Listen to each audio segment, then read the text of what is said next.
لن يدخل الجنت الا من کان ہودا او نصارا، کوئی جنت میں نہیں جائے گا سوائے اس کے جو یہودی ہے یا عیسائی ہے۔ یہ سمجھتے تھے حق پہ ہم ہیں، یہود کے علاوہ ساری دنیا کے لوگ، ان کو قتل کرنا، ان کا مال لوٹنا، ان پر ظلم زیادتی کرنا، یہ ہمارے لیے جائز ہے۔ قرآن نے بیان کیا یقتلون النبیین بغیر الحق، اللہ کے نبیوں کو قتل کرنے والے تھے۔ حضرت عیسیٰ علیہ السلام کو سولی پہ چڑھانے والے یہی یہودی تھے، ان کی شرارتیں تھیں۔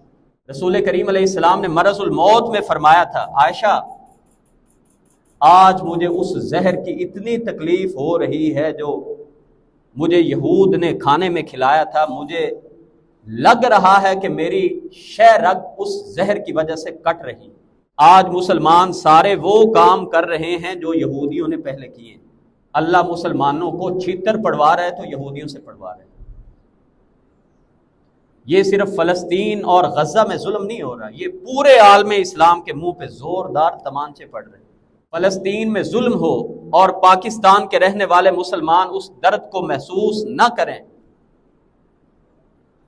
کوئی اسلام نہیں، کوئی ایمان نہیں۔ ایسی نمازیں، ایسے روزے اللہ کو مطلوب ہی نہیں ہے۔ اس دین کو غالب کرنے کے لیے قیامت تک ایک جماعت تلوار اٹھا کے اس کی محافظ بن کے جہاد کرتی رہے گی۔ اللہ کے رسول نے فرمایا قیامت قائم نہیں ہوگی، مسلمان لڑیں گے یہودیوں سے، ان کی گردنیں اتار اتار کے پھینکیں گے، جس طرح آج ہمارے چھوٹے چھوٹے بچوں کی گردنیں اتار کے پھینک رہے ہیں۔ اللہ کے رسول علیہ السلام کی اسی پشین گوئی کو سن کے اسرائیل میں جگہ جگہ پہ لاکھوں کی تعداد میں غرقد نامی انہوں نے درخت اگائے۔ ہمیں قومیت کے بتوں میں جکڑ دیا گیا، ہمیں سرحدوں میں بند کر دیا گیا، پاسپورٹ کی پابندیاں لگا دی گئی۔ نبی کریم علیہ السلام نے اس یہودی سے یہ بات سنی، آپ نے فوری فرمایا بیٹھ جاؤ۔ یہودی کھڑے رہتے ہیں، تم بیٹھ جاؤ۔ یہودی آج بھی جہاد کر رہا ہے اور مسلمانوں نے جہاد کو چھوڑا، آج دنیا میں ذلیل و خوار ہو رہے ہیں۔ تو کیا یہودی جہاد نہیں کر رہا؟ دنیا میں بالکل ہی غیرت مر گئی۔ یہ جانوروں کے حقوق کے لیے اکٹھے ہو جاتے ہیں، یہ بلیوں کے حقوق کے لیے اکٹھے ہو جاتے ہیں۔ دنیا میں کوئی مدد کو نہیں آئے گا جب تک مسلمان خود نہیں اٹھیں گے۔ اور اللہ کا وعدہ ہے انتم الاعلون ان کنتم مؤمنین، ڈرپوک نہ بنو، معاشی تنگ دستی کے عذر نہ پیش کرو۔ کبھی بھی بزدل قومیں بچا نہیں کرتی۔ دھوکہ کر رہے ہو، منافقت کر رہے ہو، اللہ کے رسول کے ساتھ، اللہ کے ساتھ دھوکہ کرنے کی کوشش کر رہے ہو۔ اگر ہم احتجاج میں شامل نہیں ہو سکتے اور ہم کوک پیپسی نہیں چھوڑ سکتے تو پھر ایسی قوم نے جہاد کیا کرنا ہے؟ مسلمان انسان نہیں ہے، یہ ڈنگر ہیں، یہ صرف زبان کے چسکے کے لیے پیدا ہوئے ہیں۔ ہر بات پہ وہ نہیں جی وہ KFC کی آپ کوالٹی دیکھیں جی، ٹیسٹ اس کا بڑا ہے، یہ ٹیسٹ چھوڑنے کو تیار نہیں، اور وہ مسلمانوں کی نسلیں اجاڑی جا رہے ہیں۔ اعوذ باللہ السمیع العلیم من الشیطان الرجیم ضربت علیہم الذلۃ والمسکنۃ وباءوا بغضب من اللہ ذلك بأنهم كانوا يكفرون بآيات الله ويقتلون النبيين بغير الحق ذلك بما عصوا وكانوا يعتدون۔ ان یہود پر ذلت اور مسکینی تھوپ دی گئی ہے اور یہ اللہ کے غضب کے ساتھ پلٹے، اس لیے کہ یہ اللہ کی آیتوں کے ساتھ کفر کرنے والے تھے، اللہ کے نبیوں کو قتل کیا کرتے تھے بغیر حق کے، اس لیے بھی کہ یہ نافرمان تھے اور حدوں سے آگے بڑھنے والے تھے۔ اللہ رب العزت نے بالکل قرآن کریم کی ابتدائی صورتوں میں جتنا تذکرہ قوم یہود کا کیا ہے، بلکہ پورے قرآن میں بھی اگر دیکھ لیں تو جتنا تذکرہ سیدنا موسیٰ علیہ السلام کی قوم کی عہد شکنیوں، بد عہدیوں اور ان کی اپنے پیغمبروں کے ساتھ جو حرکات تھیں ان کا کیا ہے، کسی اور قوم کا نہیں کیا۔ وجہ یہ معلوم ہوتی ہے کہ اللہ نے کلام پاک کے شروع میں امت محمدیہ کو یہ بتا دیا ہے تمہارا واسطہ جس قوم سے پڑے گا وہ قوم یہود ہوگی، ان کے نقش قدم پہ نہیں چلنا، جو کام انہوں نے کیے ہیں ان کاموں سے بچنے کی کوشش کرنا۔ رسول کریم علیہ السلام کو اپنی امت سے اس بات کا ڈر تھا کہ اللہ کے رسول کی امت بھی وہی کام کرے گی جو یہود و نصارہ کرتے رہے۔ آپ نے فرمایا تھا تم قدم بقدم اور بالشت بالشت وہی کام کرو گے جو سابقہ قوموں نے کیے، یہاں تک فرمایا اگر وہ کسی بل میں زمین کے کسی سوراخ میں گھسے تم بھی اسی سوراخ میں گھسنے کی کوشش کرو۔ اللہ کے رسول علیہ السلام سے پوچھا گیا اللہ کے رسول سابقہ قومیں یا امتوں کی طرف جو آپ اشارہ کر رہے ہیں اس سے مراد یہود و نصارہ ہیں؟ آپ نے فرمایا کہ اگر یہود و نصارہ مراد نہیں ہے تو پھر کون مراد ہے؟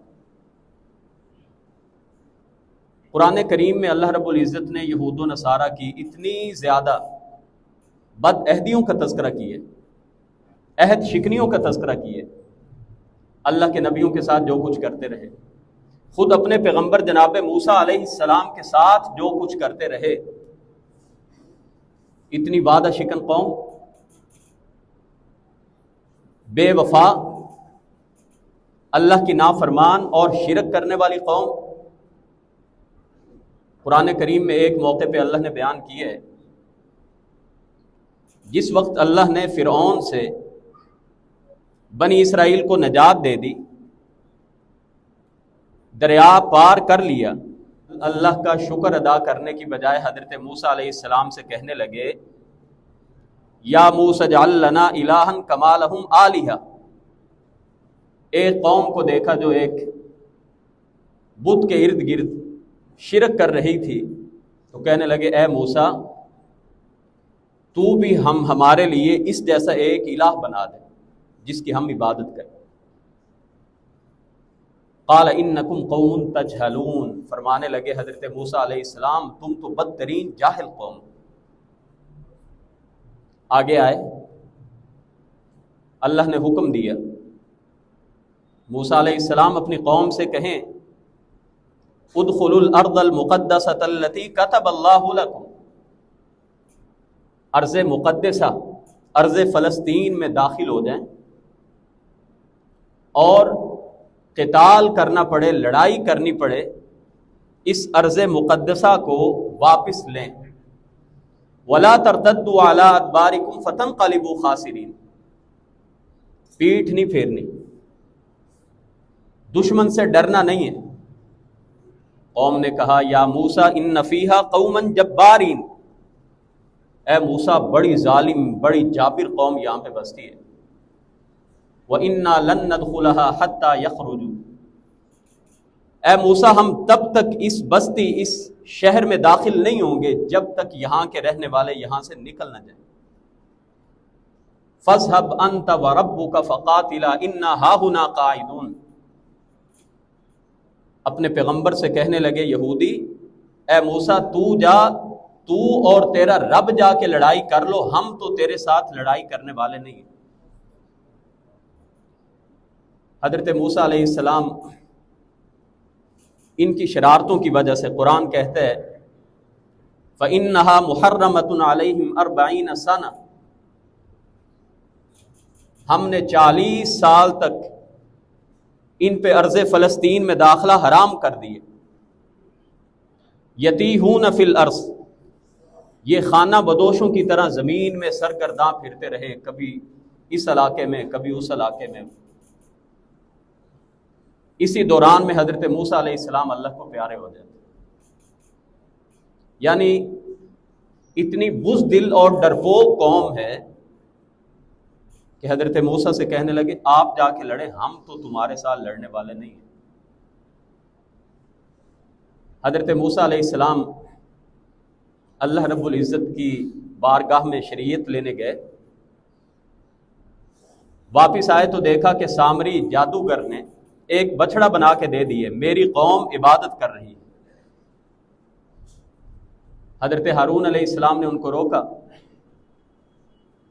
تو کہنے لگے لن نبرح علیہ عاکفین حتی یرجع الینا موسیٰ، موسیٰ علیہ السلام جب تک واپس نہیں آ جاتے ہم اس کی عبادت پہ لگے رہیں گے۔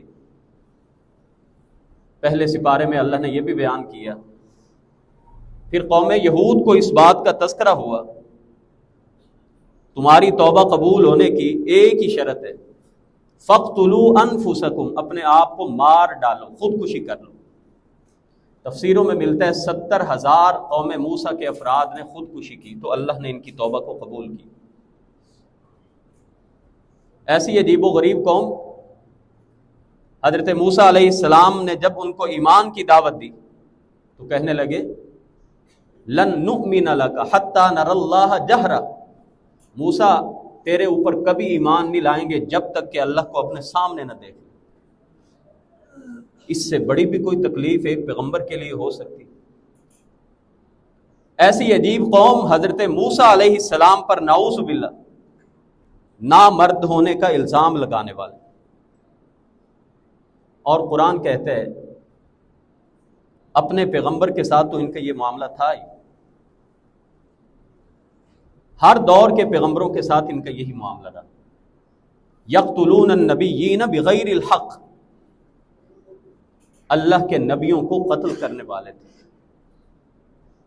تورات میں واقعات تفصیلی موجود ہیں، حضرت زکریا کو انہوں نے شہید کیا، حضرت یحییٰ علیہ السلام کو انہوں نے شہید کیا، حضرت عیسیٰ علیہ السلام کو سولی پہ چڑھانے والے یہی یہودی تھے، ان کی شرارتیں تھیں، نعوذ باللہ۔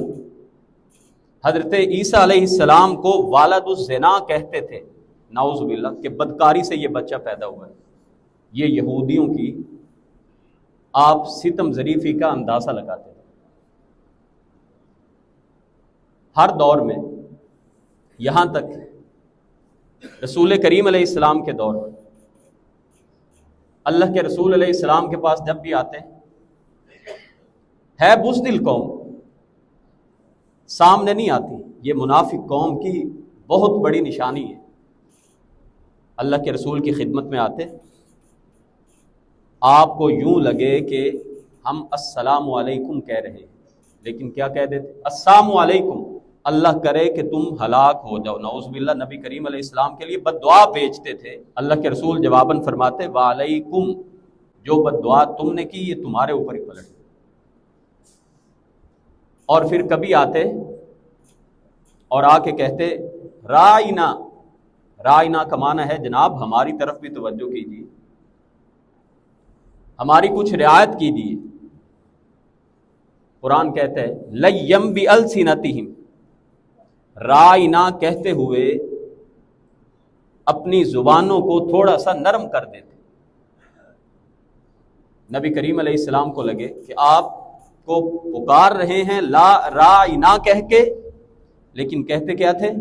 رائنا، عین کو لمبا کر دیتے تھے، جس کا معنی ہے اے ہماری بکریاں چرانے والے، اے ہمارے نوکر، نعوذ باللہ من ذالک۔ رسول کریم علیہ السلام کے عہد میں یہود ہمیشہ یہی حسد کرتے رہے اور کہا کرتے تھے حق پہ قوم اگر کوئی ہے تو صرف ہم ہی ہیں۔ نبی کریم علیہ السلام کے ساتھ جتنے انہوں نے معاہدے کیے سارے معاہدے انہوں نے توڑے۔ میثاق مدینہ کا ایک معاہدہ ہوا، غزوہ بدر کے بعد، غزوہ احد کے بعد، پھر غزوہ احزاب میں بنو قینقاع، بنو نذیر، بنو قریظہ، ان سب نے غداری کی، ایک ایک قبیلے نے کر دی، اور ہر لمحہ رسول پاک کے قتل کی سازش کرتے رہے۔ نبی کریم علیہ السلام ان سے بات کرنے کے لیے گئے غزوہ بنو نذیر سے پہلے، انہوں نے کیا کیا؟ ایک آدمی کو اوپر بلندی پہ بٹھا دیا کہ محمد الرسول اللہ صلی اللہ علیہ وسلم جب تشریف لائیں اوپر سے پتھر گرا کے آپ کا کام تمام کر دیا جائے۔ اللہ نے آپ کو خبر دے دی۔ اللہ کے رسول علیہ السلام جب خیبر میں گئے آپ کو زہر انہوں نے دیا، آپ یوں بھی کہہ سکتے ہیں رسول پاک صلی اللہ علیہ وسلم شہید ہوئے انہی یہودیوں کی وجہ سے۔ صحیح حدیث ہے، رسول کریم علیہ السلام نے مرض الموت میں فرمایا تھا، عائشہ آج مجھے اس زہر کی اتنی تکلیف ہو رہی ہے جو مجھے یہود نے کھانے میں کھلایا تھا، مجھے لگ رہا ہے کہ میری شہ رگ اس زہر کی وجہ سے کٹ رہی۔ ان یہودیوں کی شرارتیں مسلسل جاری رہیں، جتنے غیر مسلم ہوتے تھے بالخصوص قریش کو ایسی ایسی باتیں بتاتے تھے کہ جاؤ اگر محمد صلی اللہ علیہ وسلم اللہ کے سچے رسول ہیں تو یہ جا کے ان سے پوچھو، اس کا جواب جا کے پوچھو۔ جانتے تھے اللہ کا سچا پیغمبر اگر ہوگا تو جواب دے گا، محض نبوت کا دعوے دار باتوں کا جواب نہیں دے سکتا۔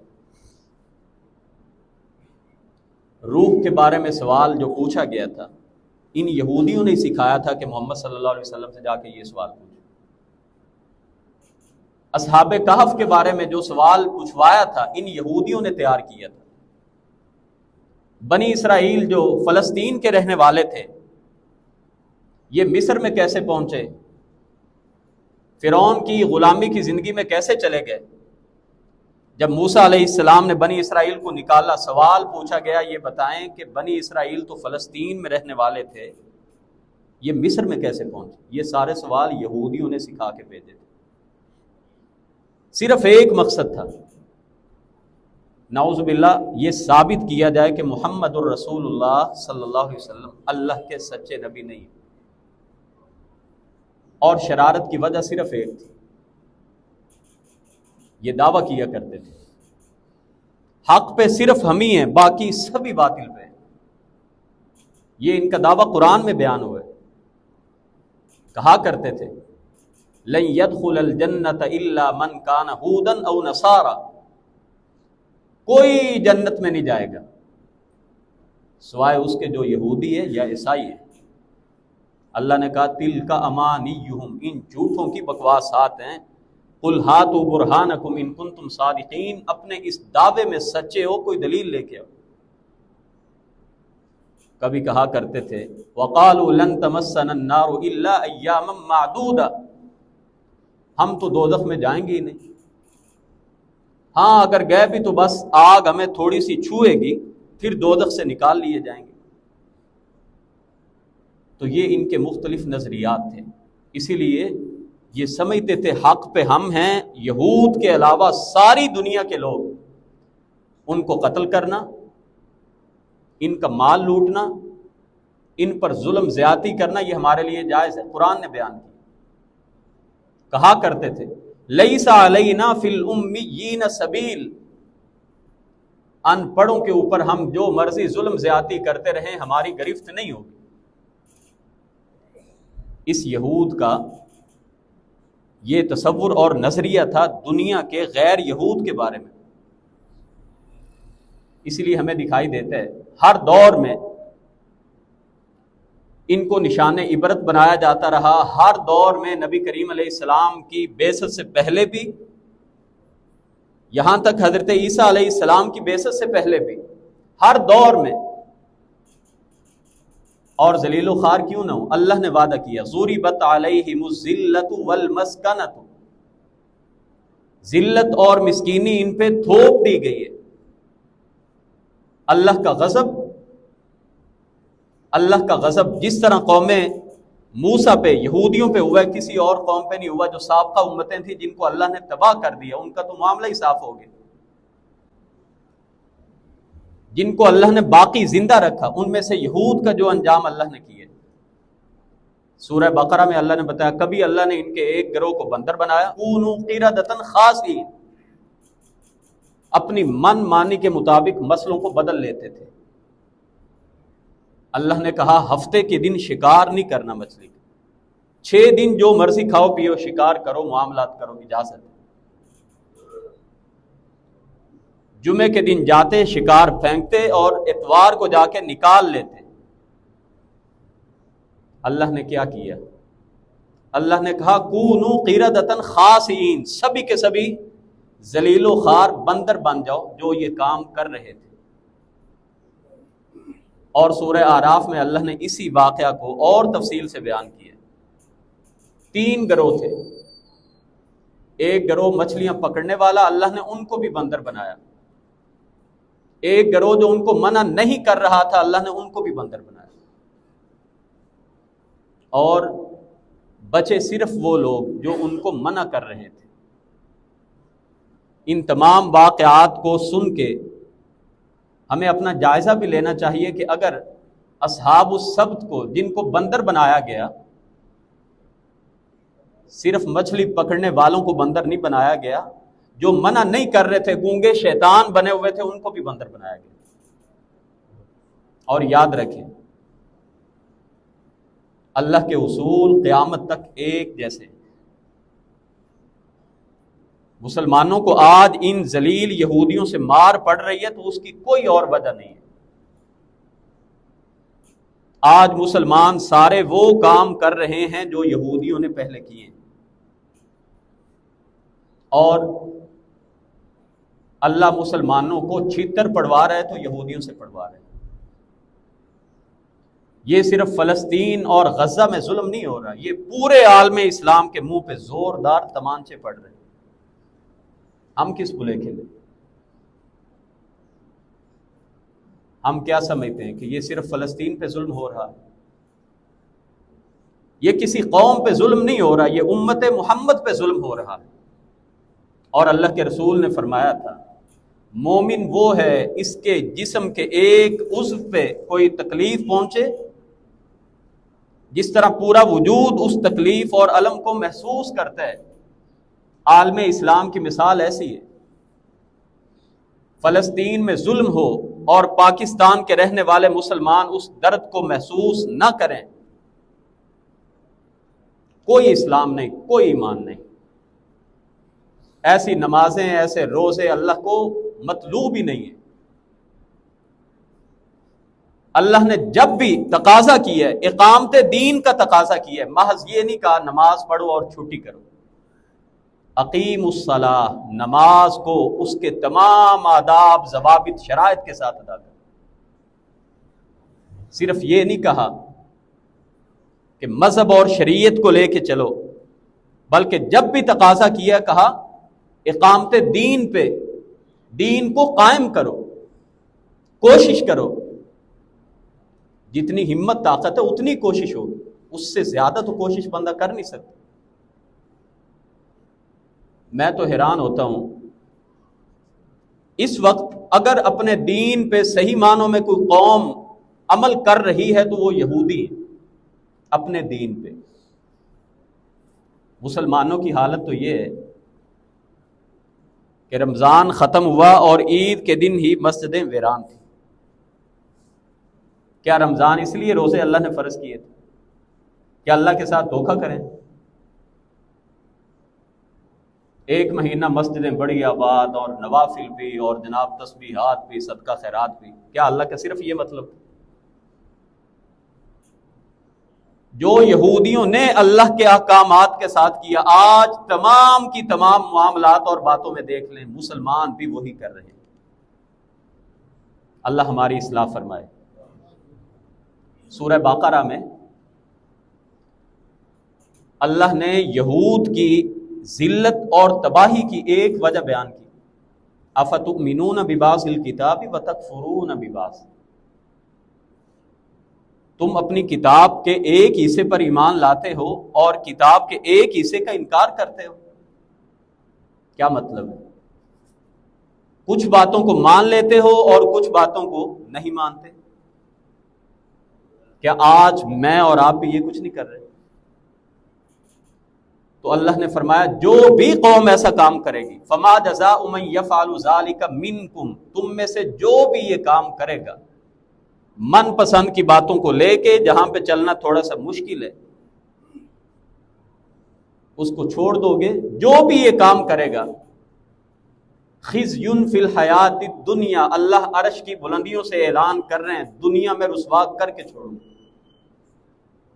وَيَوْمَ الْقِيَامَةِ يُرَدُّونَ إِلَىٰ أَشَدِّ الْعَذَابِ، قیامت کے دن جو شدید عذاب کی طرف لٹائے جاؤ گے وہ تو بات کی بات ہے، دنیا میں ذلیل و رسوا کر کے چھوڑو گے۔ میں عرض یہ کر رہا ہوں، اللہ نے یہودیوں کو زندہ کیوں چھوڑا؟ اتنی عہد شکن قوم، قرآن میں اللہ نے اس کا صرف ایک لائن کا ایک سطری جواب بھی دے دیے، قاتلوہم، اللہ کہتے ہیں میں نے ان کو ہلاک اس لیے نہیں کیا، تمہارے ہاتھوں میں نے مروانا ہے، یہودیوں کو مسلمانوں کے ہاتھوں میں نے مروانا ہے۔ قاتلوہم، لڑائی کرو ان سے، یعذبہم اللہ بایدیکم، اللہ تمہارے ہاتھوں سے ان کو عذاب دے گا، ویخزہم، ان کو رسوا کرے گا، وینصرکم علیہم، اور ان سے لڑائی کرو گے اللہ تمہاری مدد کرے گا، وَيَشْفِ صُدُورَ قَوْمٍ مُؤْمِنِينَ، اور مومنوں کے سینوں میں ٹھنڈ پڑ جائے گی۔ یہ اللہ نے ایک جواب دیا کہ مومن اہل ایمان یہ لڑیں گے یہودیوں سے، اور اللہ کے رسول علیہ السلام نے فرمایا تھا میرا یہ دین دنیا پہ غالب رہے گا، اس دین کو غالب کرنے کے لیے قیامت تک ایک جماعت تلوار اٹھا کے اس کی محافظ بن کے جہاد کرتی رہے گی، اور بزدل قومیں کبھی اللہ ان کا انتخاب بھی نہیں کرتا جہاد کے لیے، بزدل لوگ کبھی انتخاب نہیں ہوتے جہاد کے لیے، اور جنہوں نے کرنا ہوتا ہے وہ کسی مصلحت کا شکار بھی نہیں ہوتے۔ تو اللہ نے فیصلہ کیا تمہارے ہاتھوں سے یہ مریں گے، اور حدیثیں بڑی واضح ہیں، اللہ کے رسول نے فرمایا قیامت قائم نہیں ہوگی، مسلمان لڑیں گے یہودیوں سے،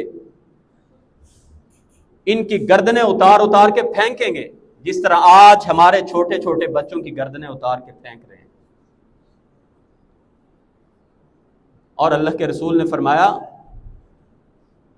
اللہ اپنے ایمان والوں کی اتنی مدد کریں گے، یہ جس درخت کے پیچھے چھپیں گے، درخت بول کے کہے گا میرے پیچھے یہودی ہے، یہاں کے پکڑ کے اس کو مارو۔ آپ نے فرمایا سوائے غرقد نامی ایک درخت کے وہ نہیں بولے گا۔ اللہ کے رسول علیہ السلام کی اسی پشین گوئی کو سن کے اسرائیل میں جگہ جگہ پہ لاکھوں کی تعداد میں غرقد نامی انہوں نے درخت اگائے ہیں۔ اللہ کرے رسول اللہ صلی اللہ علیہ وسلم کی پشین گوئیوں پر اللہ کے رسول کے امتی کا ایمان بھی اتنا پختہ ہو جائے۔ یہودی سمجھ گئے کہ یہ غرقد نامی درخت ہمارا دفاع کرے گا، ہمیں بچائے گا، کیا میرا اور آپ کا ایمان بھی رسول اللہ کی تعلیمات پہ اتنا ہے؟ تو خیر، جو چند باتیں اس حوالے سے وقت کی کمی کے پیش نظر جو ضروری آپ کے سامنے رکھنا چاہتا ہوں۔ پچھلے جمعہ میں بھی میں نے یہی عرض کیا تھا، 2 ارب مسلمان ہونے کو ہیں، اور جس سے پوچھ لیں وہ کہتا ہے جی میں اکیلا کیا کر سکتا۔ 2 ارب سے ابھی کل کی خبر ہے تعداد ان کی زیادہ ہو گئی ہے، 2 ارب سے بڑھ گئے، اور 2 ارب مسلمان یہی کہی جا رہے ہیں کہ جی میں اکیلا کی کر سکنا۔ کسی حد تک بات درست بھی ہے، ہمیں قومیت کے بوتوں میں جکڑ دیا گیا، ہمیں سرحدوں میں بند کر دیا گیا، پاسپورٹ کی پابندیاں لگا دی گئی، جانا چاہے بھی تو نہیں جا سکتا، یہ بات بھی درست ہے۔ لیکن وہ باتیں جن کے بارے میں اللہ کے رسول نے ساری زندگی ہمیں حکم دیا یہودیوں کی مخالفت کرنی، ہم ان کاموں کو کتنا چھوڑ رہے ہیں۔ چلیں جہاد تو ہم نہیں اس طرح سے کر سکتے، جہاد تو ہم نے یہ سمجھ لیا کہ یہ ہماری حکومتوں کا کام ہے، ہماری افواج کا کام ہے، انفرادی طور پہ انسانوں کے بس کی بات نہیں ہے، چلے مان لیا فرض کریں۔ نبی کریم علیہ السلام کی ساری شریعت میں جب پتہ چلا کہ جو کام ہم کر رہے ہیں یہودی بھی یہی کام کر رہے ہیں، آپ نے فوری امت کو حکم دیا آج کے بعد تم نے یہ کام ایسے نہیں کرنا، ایسے کرنا۔ نبی کریم علیہ السلام ایک جنازہ میت رکھی ہوئی تھی اور آپ کھڑے ہوئے تھے، ایک یہودی گزرا، اس نے کہا کہ جب ہمارے بھی بندے مر جاتے ہیں تو ہم بھی ان کی میت کے ساتھ کھڑے رہتے ہیں تا وقت کہ تدفین نہ ہو جائے۔ اللہ حالانکہ بظاہر اس میں کوئی ایسی بات نہیں تھی. نبی کریم علیہ السلام نے اس یہودی سے یہ بات سنی, آپ نے فوری فرمایا بیٹھ جاؤ. یہودی کھڑے رہتے ہیں, تم بیٹھ جاؤ. نبی کریم علیہ السلام جب مدینہ منورہ میں ہجرت کر کے آئے, خواہش تھی ہماری اور یہود و نصارہ کے قبلے کی الگ الگ پہچان ہونی چاہیے. 17-18 مہینے اللہ کے رسول نماز تو پڑھتے رہے اہل کتاب کے قبلہ کی طرف منہ کر کے, لیکن اللہ نے فرمایا قد نرا تقلب وجهک فی السماء, اے نبی کریم صلی اللہ علیہ وسلم آپ کا بار بار آسمانوں کی طرف دیکھنا کہ کب اللہ میرا قبلہ بدل دے. فلنولینک قبلۃ ترضاها, اے نبی کریم صلی اللہ علیہ وسلم ہم آپ کا قبلہ وہ بنا رہے ہیں جس پہ آپ راضی ہیں. مسلمان اپنی ایک پہچان رکھتے ہیں, اپنا ایک تشخص رکھتے ہیں. اللہ کے رسول علیہ السلام نے بارہا فرمایا خالف الیہود, یہودیوں سے مخالفت کرنی ہے. بعض حدیثوں میں فرمایا یہود و نصارہ دونوں کی مخالفت کرنی ہے. حکم دیا یہودی جوتوں سمیت نماز نہیں پڑھتے, اپنی امت کو حکم دیا کبھی ضرورت پڑ جائے تو پورے احکامات جو دین نے دیے ان کو مد نظر رکھتے ہوئے جوتوں سمیت نماز پڑھا کرو, کیونکہ یہودی جوتے پہن کے نماز نہیں پڑھتے. اللہ کے رسول علیہ السلام نے خود جوتے پہن کے نماز پڑھی. اللہ کے رسول علیہ السلام نے حکم دیا داڑھی سفید ہو جائے ان کو رنگ لیا کرو, اور یہود کی مخالفت کرو, وہ داڑھی کو رنگتے نہیں ہیں. اگرچہ بہت سارے اہل علم نے بالکل جو بلیک کلر ہے وہ کرنا اس کو جائز نہیں کہا, اس میں کوئی زرد رنگ ہو, کوئی ڈارک براؤن ہو تو وہ جائز ہے. اللہ کے رسول علیہ السلام نے یہود و نصارہ پر اس لیے لعنت کی, فرمایا جب ان کا کوئی نیک آدمی مر جاتا تھا یہ اس کی قبر کو سجدہ گاہ بنا لیتے تھے. آپ نے اپنی امت کو روکا کہیں پہ یہود و نصارہ کی روش تم نہ اختیار کر لینا, میری قبر کو سجدہ گاہ نہ بنانا, میری قبر پہ عید کا سما میلے ٹھیلے نہ لگانا. تو جب اللہ کے نبی محمد الرسول اللہ صلی اللہ علیہ وسلم نے اپنی قبر کے بارے میں حکم دیا یہاں پہ میلے نہیں لگانے, جتنا مرضی کو نیک ہو جائے, وہ نبی ہو ولی ہو, اس کی قبر پہ جا کے ماتھا ٹیکنا اور ادھر میلے کا سما بنانا یہ کیسے جائز ہو گیا اسلام. اللہ کے رسول نے فرمایا یہود و نصارہ سے بچ کے رہنا ہے, انہوں نے قبر پرستی کی, شرک کیا, تم نے وہ کام نہیں کرنا. اور نبی کریم علیہ السلام نماز سے پہلے لوگوں کو کیسے بلایا جائے, کسی نے کہا اللہ کے رسول آگ روشن کر دی جائے, کسی نے کہا ناقوس بجایا جائے. آپ نے فرمایا نہیں, یہ یہود و نصارہ کے طریقے. فوری روک دیا, کوئی اور وجہ بیان نہیں کی, کہا یہ یہود و نصارہ کے طریقے ہیں. روزے میں اللہ کے رسول علیہ السلام نے فرمایا کہ ہمارے اور اہل کتاب کے روزوں میں اگر فرق ہے تو سحری کا کھانا ہے. اور ایک حدیث میں اللہ کے رسول علیہ السلام نے فرمایا دین تب تک غالب رہے گا جب تک لوگ افطاری جلدی کرتے رہیں گے. اور وجہ کیا بیان کی, یہودی افطاری تاخیر سے کرتے. تو ان تمام باتوں کو بیان کرنے کا مقصد یہ ہے کہ جن چیزوں سے ہمیں ہمارے دین نے روک دی ہے, بالخصوص جس سے یہود و نصارہ کی مشابہت ہوتی ہے, ان سے اپنے آپ کو بچا کے رکھیں.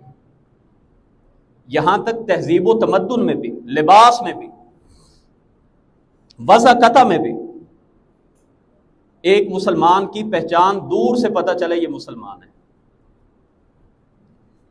ہم اپنے آپ کو جتنا بھی ماڈرن اور لبرلزم کا شکار کر لیں, آج بھی یہودی ہمیں مسلمان ہی سمجھتے, وہ ہمیں مسلمان سمجھ کے مارتا ہے.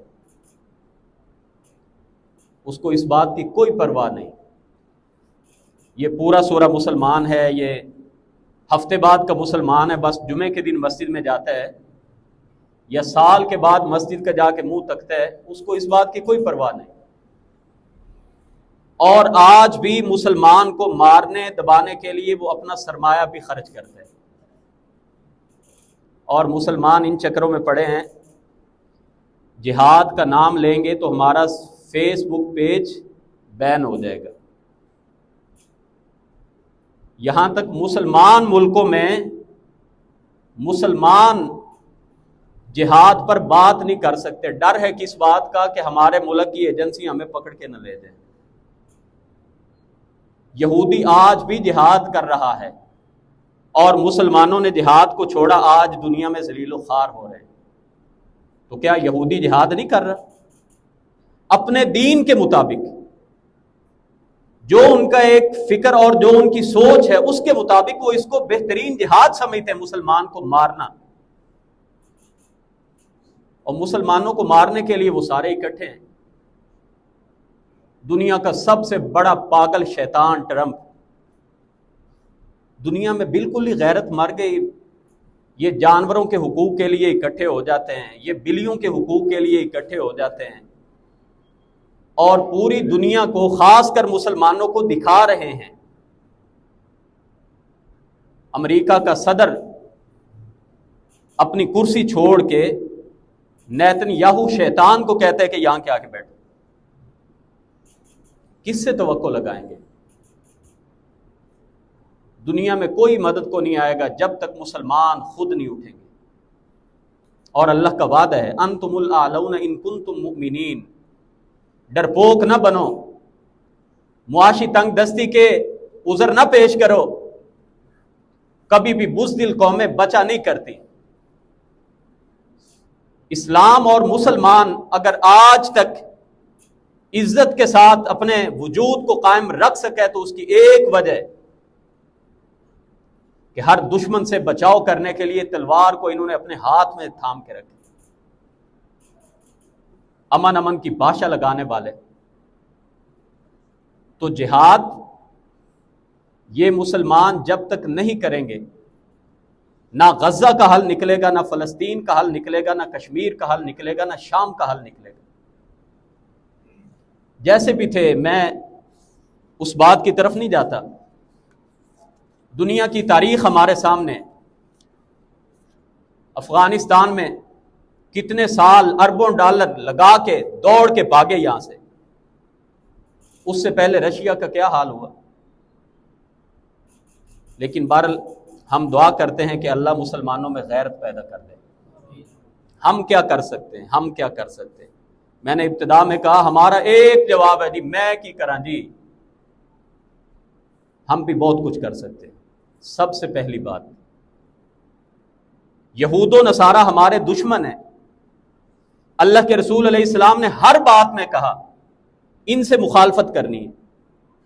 کیا میرے لباس میں، میرے گھر کے رہنے سہنے میں، میرے گھر کے ماحول میں، بیٹیوں کے لباس بنانے میں، ان کو حجاب پہنانے میں، کیا ہم یہود و نصارہ کی مخالفت کر رہے ہیں؟ ایمانداری کی بات ہے، آپ جتنے بھی لبرل ہو جائیں اندر سے جواب آ جائے گا، دھوکہ کر رہے ہو، منافقت کر رہے ہو، اللہ کے رسول کے ساتھ، اللہ کے ساتھ دھوکہ کرنے کی کوشش کر رہے ہو۔ جی میں کیا کروں جی، بائیکاٹ کی بات ہوتی ہے، نہیں جی بائیکاٹ کرنے سے کیا ہوتا ہے؟ کچھ نہ ہو، چاہے اللہ کی بارگاہ میں جا کے صرف اتنا بندہ کہنے جوگا ہو جائے گا، اللہ میں اتنا کر سکتا تھا میں نے کر دیا، کچھ ہو نہ ہو۔ وہ کہتے ہیں جی ہماری چیزوں کی کوالٹیاں اچھی نہیں ہیں، ایسے لگتا ہے مسلمان انسان نہیں ہے، یہ ڈنگر ہیں، یہ صرف زبان کے چسکے کے لیے پیدا ہوئے ہر بات پہ۔ اور نہیں جی وہ KFC کی آپ کوالٹی دیکھیں جی، ٹیسٹ اس کا بڑا ہے، یہ ٹیسٹ چھوڑنے کو تیار نہیں، اور وہ مسلمانوں کی نسلیں اجاڑی جا رہے ہیں۔ وہ کہتے ہیں جی ٹیسٹ نہیں ملتا، وہ بھائی ہیں ہمارے۔ کچھ 6 مہینے، میں حرام نہیں کر رہا، کچھ 6 مہینے اگر آپ ان چیزوں کو چھوڑ دیں گے تو اللہ کے سامنے جا کے اللہ کہیں گے ہم جہاد تو نہیں کر سکتے تھے، اللہ ہمارے بس میں جو تھا میں نے وہ کیا۔ امام احمد بن حنبل رحمۃ اللہ علیہ کو جیل میں ڈالا گیا، ہر جمعے کے روز تیار ہوں، بہترین لباس پہنے، خوشبو لگائیں، جیل کے دروازے تک آئیں، پھر واپس چلے جائیں۔ دربان ہر جمعے میں ان سے پوچھے کہ آپ کو پتہ ہے آپ جیل میں ہیں، قید میں ہیں، کیوں ادھر آتے ہیں؟ انہوں نے کہا میں جمعہ پڑھنے کی تیاری کر کے نکلتا ہوں، میں یہ ارادہ کر کے نکلتا ہوں میں جمعہ پڑھنے جا رہا ہوں، میں اللہ کے سامنے جا کے جواب دے سکوں کہ اللہ میں نکلتا تھا، مجھے روک لیا جاتا تھا۔ تو ہم جتنی ان کی چیزیں صرف کوک پیپسی یہ نہیں، گھر کے اندر جتنی گراسری ہماری آ رہی ہے، اگر فلسطینیوں سے محبت کا عملی ثبوت ہم دے رہے ہیں، کچھ مہینے کے لیے ذرا دیکھ تو لیں، شاید انسان کے بچے بن جائیں۔ سمامہ بن اسال جب مسلمان ہوئے، سب سے پہلی بات یہ کی، اللہ کے رسول میں قسم اٹھا کے کہہ رہا ہوں میرے علاقے کا ایک دانہ اناج بھی میرے دشمن ملک میں نہیں جائے گا۔ اور جب خیبر کی جنگ ہوئی، رسول پاک نے دشمن قوموں کا محاسبہ کیسے کیا؟ کبھی درخت آگ لگانی پڑی، کبھی درختوں کو توڑنا پڑا۔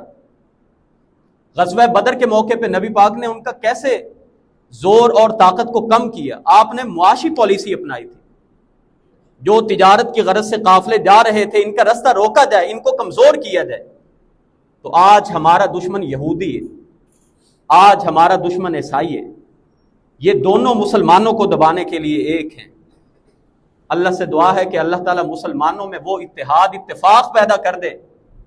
قرآن نے کہا ہے یہ ذلیل و خوار قوم ہے، قرآن نے فیصلہ کیا، قرآن نے کہا یہ مسلمانوں کے ہاتھوں مریں گے، اور حدیث میں اللہ کے رسول نے واضح کر دیا۔ بس تھوڑی سی ہمت کرو مسلمانوں، جس درخت کے پیچھے یہودی پناہ لیں گے، درخت بول کے کہے گا میرے پیچھے یہودی کھڑا ہے، یہ ہوگا۔ اور اللہ کے رسول کے فرمان ہے قیامت قائم نہیں ہوگی جب تک یہ یہودی مسلمانوں کے ہاتھوں اللہ مار نہ پڑوائے، پڑے گی انشاءاللہ۔ اللہ کے فیصلوں میں دیر ہے، اندھیر نہیں ہے۔ اور اس ضمن میں جو ایک اور بات میں کہنا چاہتا ہوں کہ ہمیں ایک تو اللہ کی بارگاہ میں دعا بھی کرتے رہنا چاہیے، قبول ہو نہ ہو یہ اللہ کا اختیار ہے، دعا کبھی رد نہیں جاتی۔ ہمیں اللہ کی بارگاہ میں دعا کثرت کے ساتھ کرنی چاہیے، اور اپنی حکومتوں پہ پریشر بڑھانے کے لیے کوئی بھی احتجاج ہو، ان کے حق میں کہیں بھی آواز اٹھانی ہو، جتنا ہو سکتا ہے ضرور ساتھ دیجیے۔ اگر ہم احتجاج میں شامل نہیں ہو سکتے اور ہم کوک پیپسی نہیں چھوڑ سکتے تو پھر ایسی قوم نے جہاد کیا کرنا ہے؟ پھر اللہ سے ایسی قوم کے لیے کوئی خاص دعا ہی کی جا سکتی ہے۔ اللہ ہمارے اندر مسلمانوں میں غیرت پیدا کر دے، اللہ ہمارے بھائیوں کی مدد فرمائے۔ وآخر دعوانا ان الحمد للہ رب العالمین۔